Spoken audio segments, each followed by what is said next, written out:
Dobrodošli na webinar, online vodič kroz komunalne i energetske djelatnosti grada Zagreba, Hrvatskog instituta za financijsku edukaciju koji se realizira uz financijsku podršku grada Zagreba.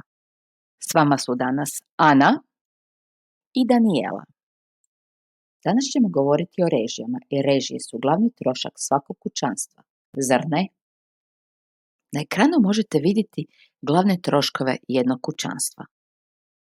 Danijela, imaš li ideju kako bi mogla pratiti sve svoje mjesečne troškove?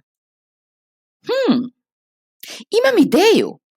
Prvo popiši sve svoje troškove i to će ti biti prvi korak za izradu kućnog budžeta. Kućni budžet, kažeš?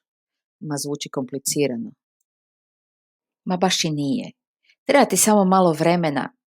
Pusti sada palačinke, poješćemo ih kasnije. Vraćamo se sada u učionicu. Ovdje na ploči navedeni su glavni koraci za izradu kućnog budžeta. Vrlo je važno specificirati sve troškove, do najmanjeg, a nakon toga potrebno je analizirati troškove, budući da neki troškovi i nisu nužni. I tek tada napraviti plan mjesečnog kućnog budžeta. Vidim da zapisuješ, pohvalno. Zapisujem, da. Možeš li mi pomoći napraviti tablicu kućnog budžeta? Glavni prihod svakog kućanstva je plaća, dok ostali prihodi mogu biti kamate, dividende, prihod od prodaje imovine, prihod od prodaje najma i sl. Lista rashoda, nažalost, je puno duža. Na ploči su navedeni najčešći rashodi. Koji su tvoji glavni rashodi? Moji rashodi su slični rashodima na ploči. Kada popišemo sve prihode i rashode, napravimo tablicu prihoda i rashoda, prvo za jedan mjesec, a nakon toga i za cijelu godinu, pazeći da rashodi i prihodi budu realni. Što ako nam se tijekom godine stavke prihoda ili rashoda promijene?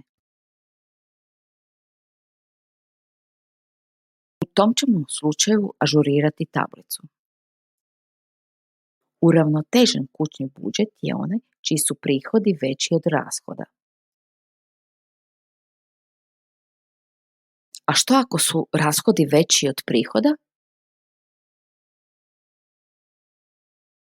Ukoliko su rashodi veći od prihoda, moramo ili povećati prihode ili smanjiti rashode.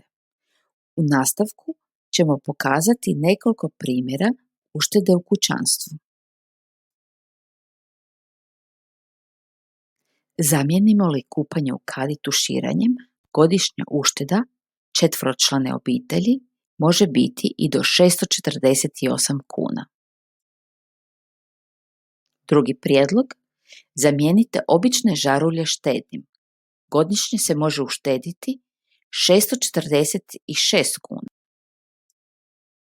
Uobičajeno televizor je upaljen po cijeli dan, ali ako ugasimo TV kad ga ne gledamo, štedimo godišnje 172 kune.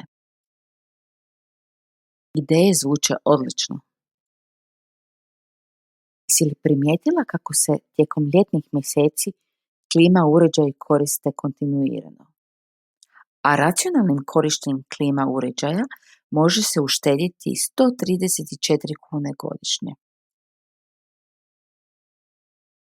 A u zimskim mjesecima smanjenjem temperature za samo 1 stupanj možemo uštedjeti na grijanju 73 kune godišnje. Mi se uopće ne čini velika ušteda. Zrno po zrno pogača, kamen po kamen palača. Što misliš? Koliko smo uštedjeli?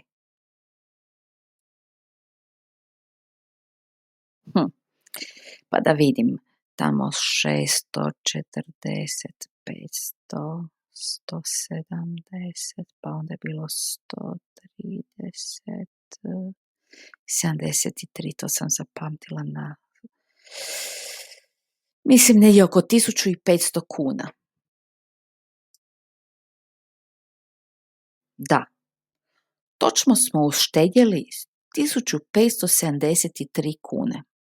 Zvuči malo? Pa ne, zvuči puno.